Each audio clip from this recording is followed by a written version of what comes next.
Prison officers had two choices: either end the strike and open the way for talks with the minister, or stay out and seek statewide union support.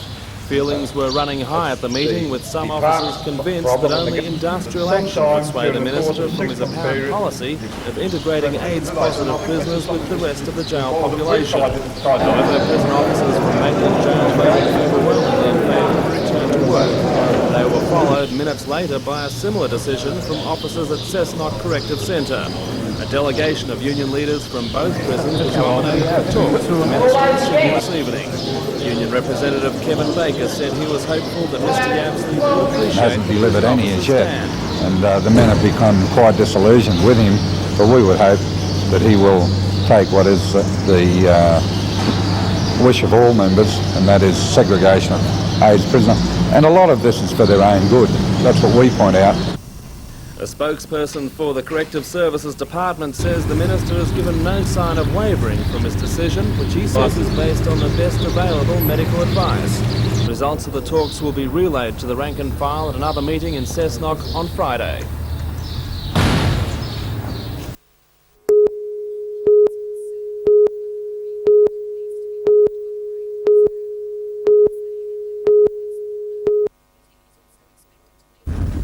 The torrential rain continued to fall last night and today, and although there were no fatal accidents in the region, ambulance crews responded to dozens of minor crashes.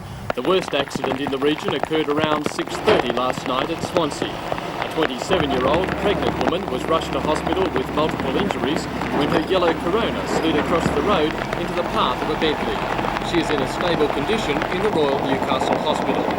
But while the heavy falls created havoc on the roads, the region's gardeners and farmers couldn't have been happier. The hot, dry spell had burnt off most of the lush growth produced by the autumn rains. Among the worst affected of the rural producers were the dairy farmers, watching their milk disappear with the green feed. Well, dropped their, each cow's production down from an average from about 4.5 gallons down to about 3.5 gallons each. And that's quite a significant drop. The problem for farmers was created in April when heavy rain flooded thousands of hectares of lucerne in the Lower Hunter, lucerne which would now be providing vital summer feed. Many farmers will try to take advantage of the damp conditions by planting fast-growing feed crops such as forage sorghum and maize, but if the weather is not kind, will face further problems. District Agronomist with the Department of Agriculture, Neil Griffiths. A couple of hot, dry days next week and we'll be back where we were. We'll find very quick, lush green growth from this rain, and that'll burn off overnight almost if we get the hot, dry winds. So we want nice, steady, warm conditions, and the pastures, crops, everything will grow quite happily then.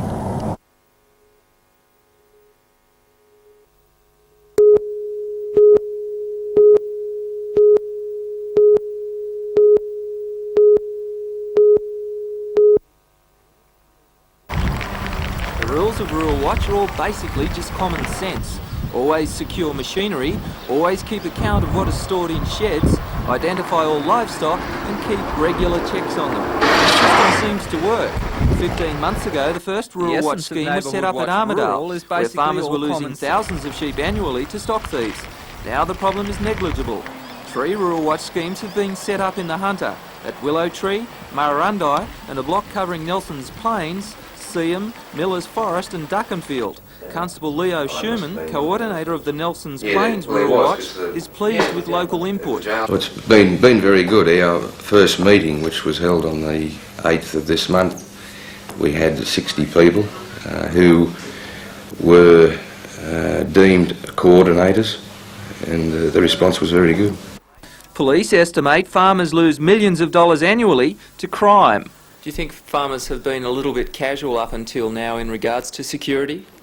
Yes, that's true. There's a lot of equipment that is left in the areas. You've got tractors and equipment worth hundreds of thousands of dollars. Though I don't think they do take the precaution.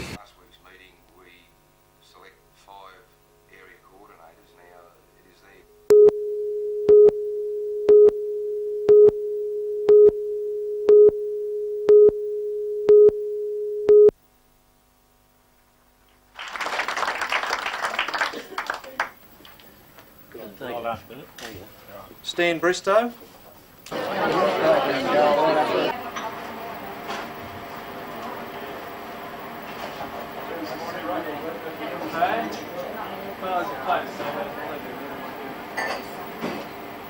And we decided that Newcastle was going to be the place that we...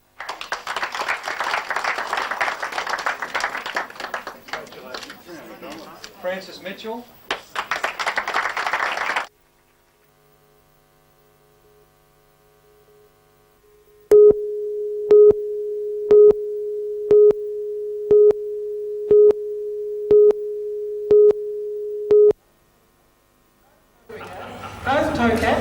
Hunter Valley Theatre Company Administrator Elaine Terry and Artistic Director Brent McGregor launched the season in style. Dancing will be a central theme to next year's Playhouse productions. The floor that we were standing on is the old dance floor of the Winter Garden, and next year the Playhouse is actually 10 years old. So it's 10 years ago since the theatre was there and the dance floor disappeared. And we hope to continue that dancing theme through some of the productions, having late night dancing after the shows and things like that. This year, The Summer of the 17th Doll was the company's most popular play. Next year, they're following up on that success. The first production of 1989 will be Kid Stakes, the first play in the classic Doll trilogy. About 16,000 people saw performances at the Playhouse this year. Next year, theatre lovers can enjoy a musical entitled Then and Now, a contemporary English play titled My Mother Said I Never Should, and the company's first George Bernard Shaw play, Arms and the Man. The world premiere of Once a Bold Collier, focusing on the Battle of Rothbury, should also prove popular in the Hunter. A very crucial time, I think, in the history of the Valley, and I think a lot of Novocastrians and people in the Valley remember that incident very, very strongly. And so I'm hoping that all those people who are interested in that will come to see the show.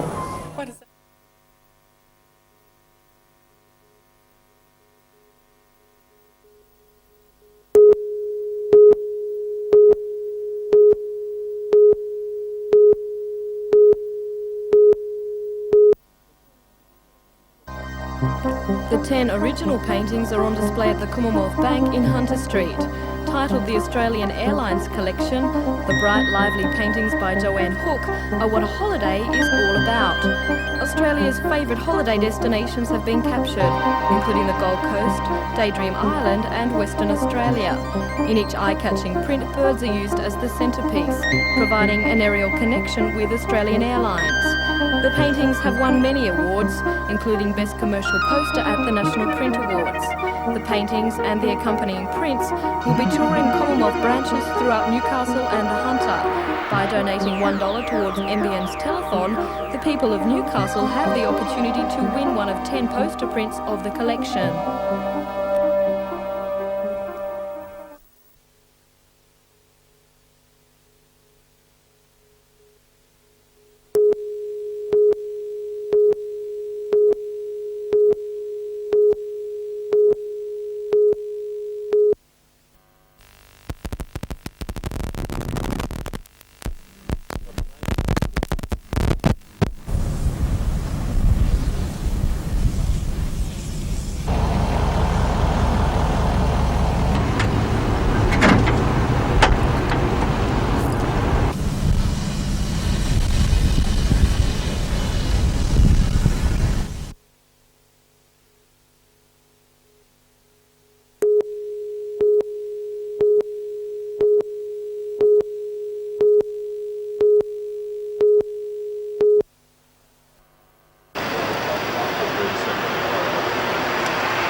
Big thick set bloke, fella with a shotgun, just when I called him up here.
Ray Williams is probably the nation's best all-round octogenarian sportsman.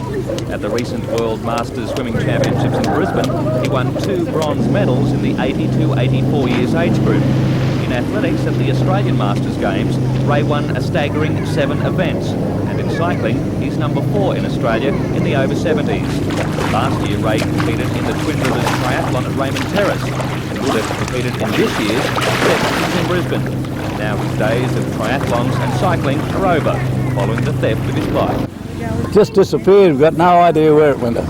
So you've given up cycling now? Well, I can't. I'll have to. Don't see any sense in buying a new bike worth $1,000 and probably losing it again, so I've given it away, racing. With cycling now out of the question, Ray is concentrating his energies on swimming, training 20 laps of the Stockton Olympic pool every day.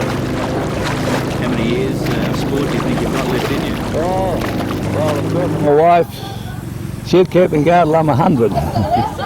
She's also got a special saying for you. What's that? Oh, yes. Her belief is if you don't use it, you lose it.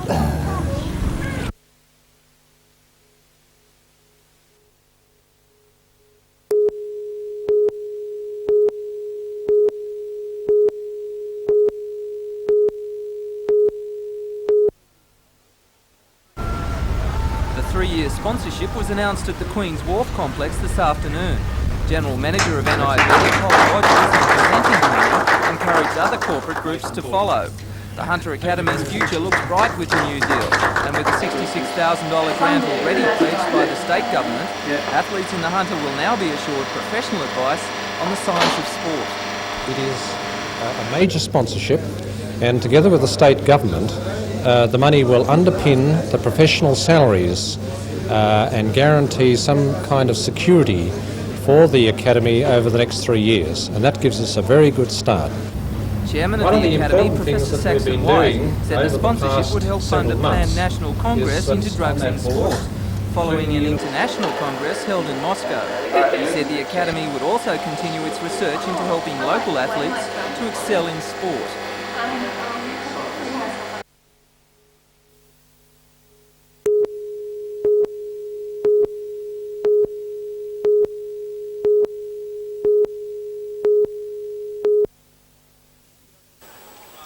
The Australian Wine and Brandy Corporation discovered Tyrrell's was adding sorbitol to its wines during routine tests in Adelaide. Tyrrell's has been using sorbitol, a natural sugar compound, to improve the flavour of some wines. During the past 25 years, General Manager Bruce Tyrrell says the family business has used sorbitol in nearly all its commercial wines at one stage or another. But he says sorbitol is in all wines anyway, as it occurs naturally as part of fermentation. He says Tyrrell's were unaware sorbitol was not permitted in wine production. Yeah, we have made an honest mistake, and I'm no trouble in saying that. We believed up until a few weeks ago that what we were doing was perfectly all right. Mr Tyrrell says sorbitol is found in fruit juices in much larger quantities than was used in Tyrrell's wine, and it's possible other winemakers also use the substance. However, he is concerned adverse publicity about the incident could damage Australia's wine export industry, now worth around $50 million a year. I think the problem there may be larger for Australia than in fact for Tyrrell's. I think if it runs on and becomes blown up into a wine fraud, if you like, that it will do us damage, and I hope that doesn't happen because it isn't that serious. Obviously, Mr Tyrrell is also concerned about the effect the licence suspension will have on the family business. Tyrrell's export sales are worth between $2 and $3 million a year, and a 6-month suspension would prove very costly. It would also mean Tyrrell's would have to rebuild its export market from scratch, sending 8 years' hard work down the drain. At this stage, the Tyrrells don't know how long their licence will be suspended. However, they say the State Health Department has accepted their explanation and no wine is being recalled. Belinda Borissow, NBN News.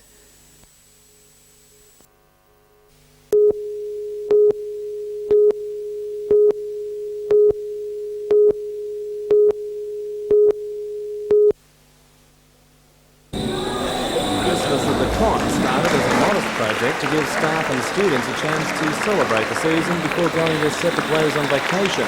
Organisers first thought the early Christmas concert would be ideal for the elderly, and admission prices were adjusted accordingly.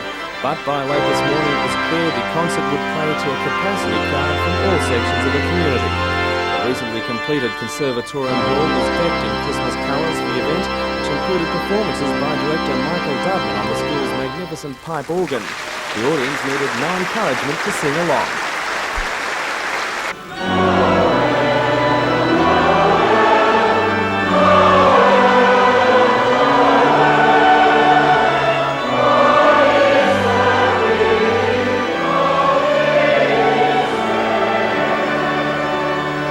Interest was so strong, organisers now say Christmas at the Club will be an annual event with possibly 2 or 3 performances to meet the demand. We've involved the people in singing carols, which are doing magnificently, and yes, there's a very nice feeling about it.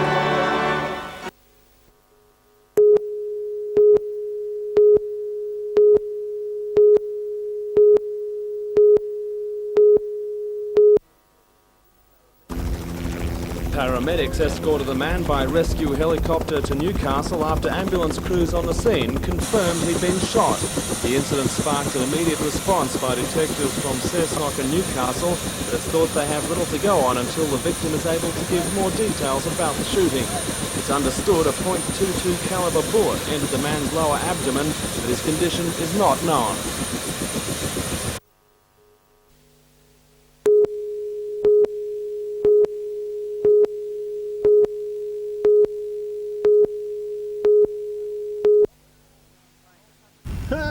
Paying $100 to have a round of golf in the wind and rain isn't everyone's cup of tea, but for 150 golfers at Belmont today, it was good fun. Run in association with the Hunter Golf Professionals, there was plenty of expert advice on the game, and from the celebrity players, the odd bit of not-so-expert advice as well. Ian Chappell was there, Doug Walters was trying for one of those famous birdies, and Jack Newton, ex-Australian Open winner and now golf commentator, was also hitting out.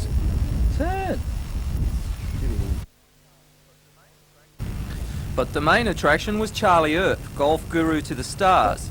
Charlie coaches Wayne Grady, David Graham and the world's #1 player Greg Norman. What's the In secret his opinion, to the secret to be a good success golfer? is simple. Oh, plenty of practice there, Pete, I want to tell you. And playing wind like this today, it really gives you a lot of experience and teaches you to play different sort of shots. And once you can do that, well then you're able to go to Scotland, where it blows twice as hard, and then you can win the British Open. But as some players today noted, it's just not that easy.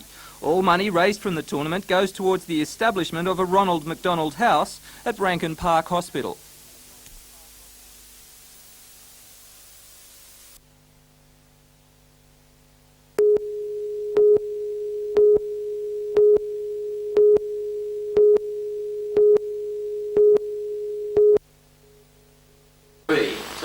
Officials of the Restaurant and Catering Association were in Newcastle today to tell local restaurateurs of the plans. The association's chief executive, Ken Orth, told the gathering at the Hamilton TAFE that penalty rates can be eliminated without reducing take-home pay or increasing weekday pay rates. But while full or part-time employees won't suffer, the scheme will encourage people presently working as casuals to change their status, taking away the image of restaurants as a second job industry. The association has already applied to the Industrial Commission and held talks with the union as it feels change is inevitable, with superannuation, a 38-hour week and the second-tier 4% rise on the horizon. Ken Orth feels one trump card is the potential for making waiting a career job through training programs. It emphasises costs to employers and public can be maintained. Never before have we been able to offer to employees a 38-hour week, 4%, the possibility of superannuation, an additional $10 in March of next year. But because of that, we feel confident now that we can take penalty rates away from the awards and not affect the take-home pay of employees. But can these changes be instituted without increasing costs to the customers, to we consumers? What we're hoping is that it will provide more stable prices and, more importantly, the 10 to 15% surcharges that have been creeping in at weekends. It will be an encouragement, and in fact we'll be telling our membership that they shouldn't be putting those onto their patrons.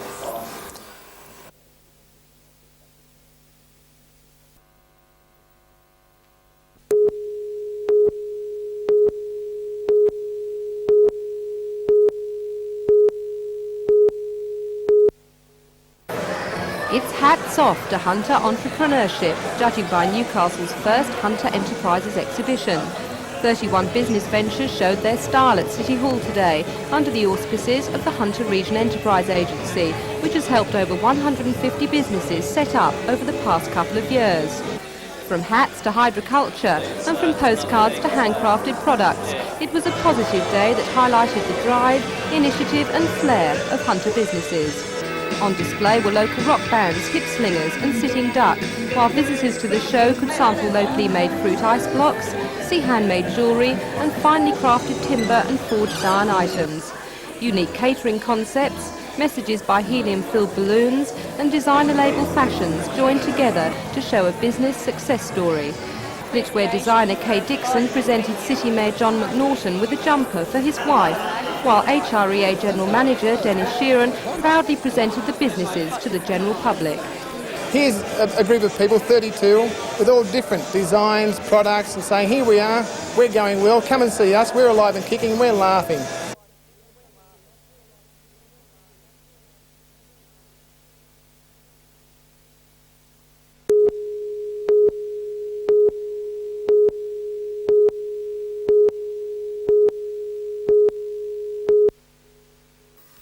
It's estimated that there are more some than 7,000 Boeing aircraft flying commercially in the world, ranging from 747s down to 737s. More than 1,000 planes are on order.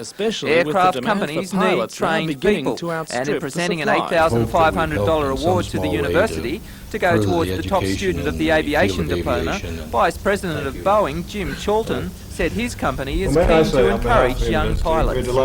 In Australia, there's a tremendous demand. And I know Qantas and Australian and Ansett are both trying to support programs like this and start their own, because you're just going to plain run out of people to do the kind of things that are needed to have these vehicles in the air. Mr. Chalton also donated a special trophy to the university, a glass model of the first Boeing aeroplane ever made, the BNW-1, built in 1916. Associate Professor Ross Telfer says the industry response to the course has been cautious but positive. It's definitely been popular. 160 students have already applied for limited positions next year. We have a quota. We'll take 30 students next year. We took 20 this year and we'll take 40 the following year. We're gearing up for this program. It's just the end of the first year. Well, the aviation industry is just getting bigger. Can the students keep up?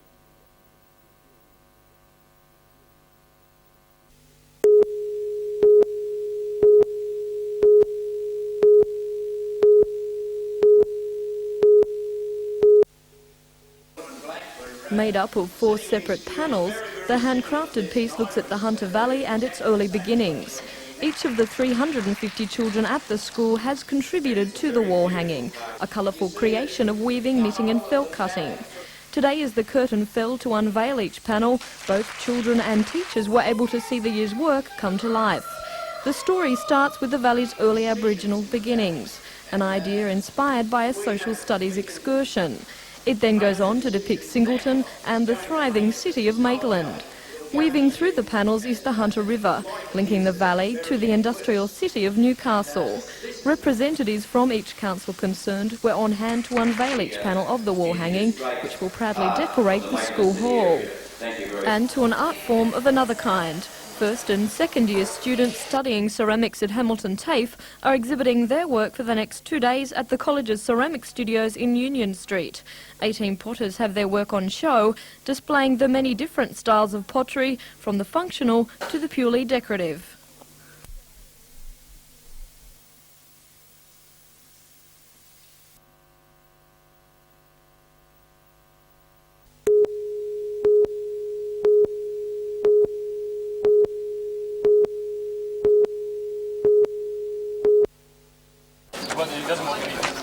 The Area Health Board members preceded their meeting with an inspection of Maitland hospitals. The board plans to visit several of the region's hospitals this year, enabling members to familiarise themselves with the centres in the newly formed Hunter Health Board area. That will probably include a meeting in the Coalfields area, where residents angrily opposed the amalgamation which created the board earlier this year.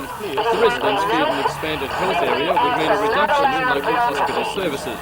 Not so, says Chairman Judge John Barnum. There could be a strong argument to say that some of them should be upgraded in respect to some community health or some of the aged care homes, but certainly that's our particular role. We're to look at those particular places and ensure that there are indeed, as I've said before, centres of excellence in those locations. Now, the main subject of today's meeting was planned changes to Maitland Hospital. The last state government agreed to spend $25 million upgrading the facility, a decision endorsed by the Greiner government. Stage 1 of the work, starting with the demolition of the old nurses' home, is expected to begin around March. A new block to be built on the site will house accident and emergency, operating theatres, a day surgery unit and a pathology unit. A new ward block is also planned, while the final stage will be the refurbishing of existing buildings. It's hoped the work will be completed by 1996. Ross Hampton for NBN News.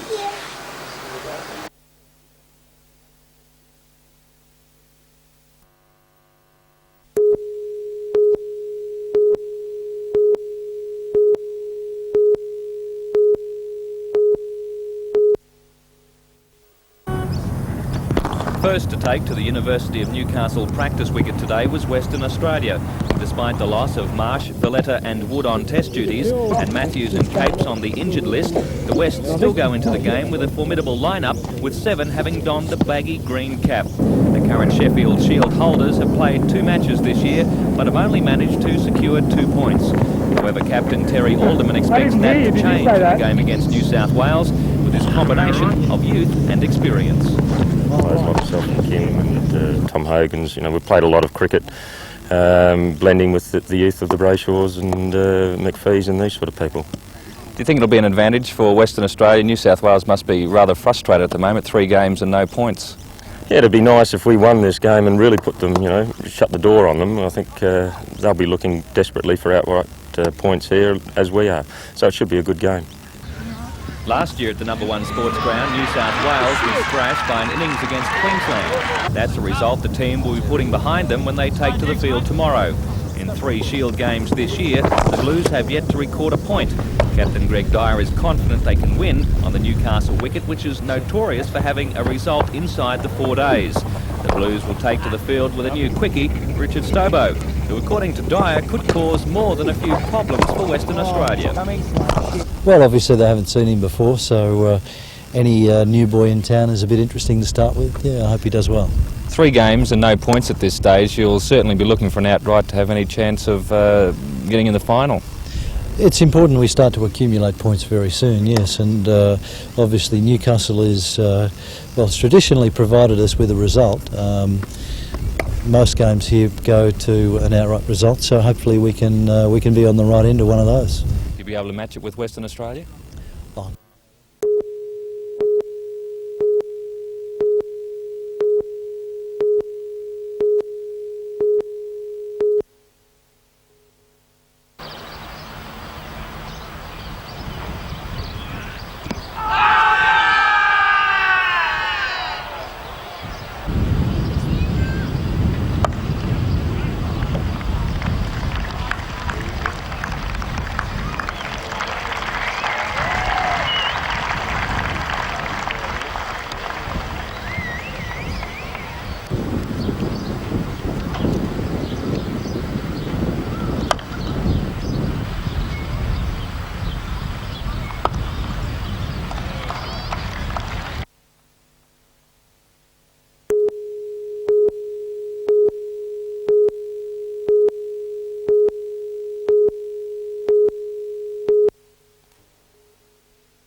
Psychologist and director of the Phobic Treatment Centre at Macquarie University, John Franklin, will discuss agoraphobia and panic attacks at the Joy Cummings Community Centre this evening.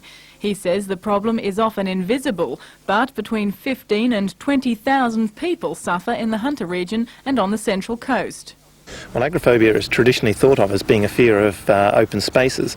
In reality, it's a fear of panic attacks, which can cause the person to end up avoiding a large variety of situations. For example, people with this condition may avoid standing in queues, in banks, in supermarkets. They may not be unable to tolerate waiting at traffic lights. They are often unable to fly because of the confinement, very often unable to use public transport, and that can be a very restricting experience. He says people are often on medication as they have been misdiagnosed as having depression. Alcohol dependence can also develop as sufferers attempt to manage their feelings. An understanding of the causes of agoraphobia have helped advance treatment. So what are the main causes? In almost all cases it's caused by stress, and mostly it's a combination of different stresses that lead the person to believe that they are trapped, they're unable to change a situation which they're unhappy with. But there is hope. A vast majority of sufferers can expect to get over their problem. Belinda Boriso, NBN News.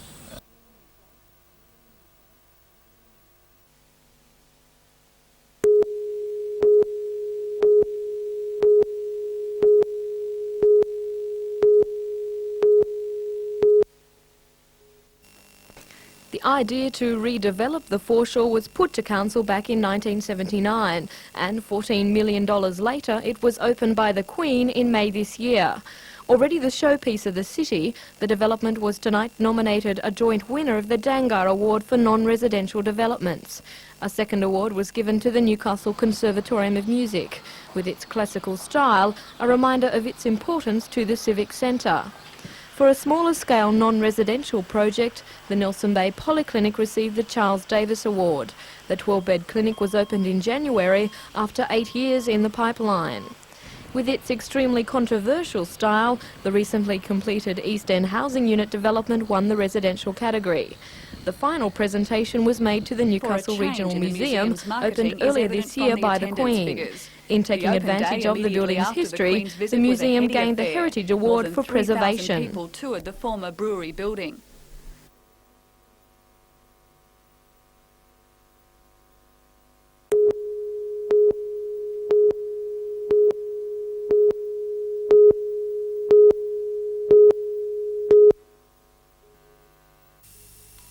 Candidates gathered at the Cardiff Electoral Office to count down the minutes to midday when nominations would officially close. There were no last-minute entrants. Returning Officer Terry Collins supervised the draw, which decided the order of candidates on the ballot sheet. First position on the ballot paper will be Mr. Philip Laver. Tom.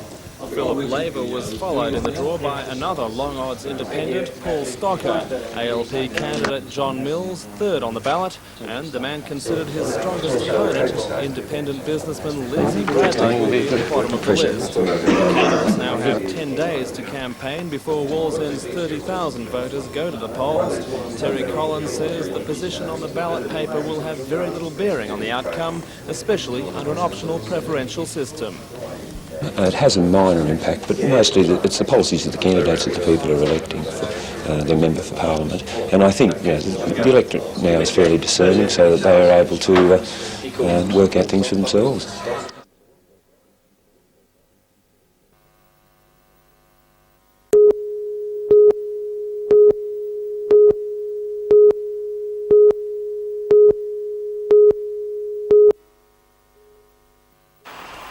According to Department of Agriculture Inspector Graham Brown, the Hunter is one of the best breeding grounds for fruit fly on the east coast. Mr Brown travels the region searching out infected trees and serving notice to property owners. Few parts of the eastern seaboard north of Victoria escape the Queensland fruit fly. The fly lays its eggs in fruit. When the fruit drops to the ground, the maggots burrow into the earth, emerging as adult flies ready to lay more eggs. In hot, wet weather, the whole cycle takes just 7 days. In cold weather, the pupae can lie dormant in the soil for months. The flies will attack almost all fruits and even some vegetables. In the Hunter, the pest is estimated to ruin 30 to 40% of orchard crops and up to 80% of backyard fruit. However, according to the Department of Agriculture, the losses will be even worse this season. Early in the winter, we had a very dry period, and later on, towards the end of spring, it got quite damp. Now what happens, the soil warmed very quickly, and therefore the damp weather brought the fly on very fast, and the very early maturing fruits were creating this year's cycle very quickly. To combat the problem, department officers have stepped up their inspections of backyards, and instead of the usual week's grace, property owners are being given just 1 day to correct the situation. Otherwise, they face a possible fine of $1,000. All infested fruit should be picked off immediately, placed in a plastic bag and twist top and placed in the garbage.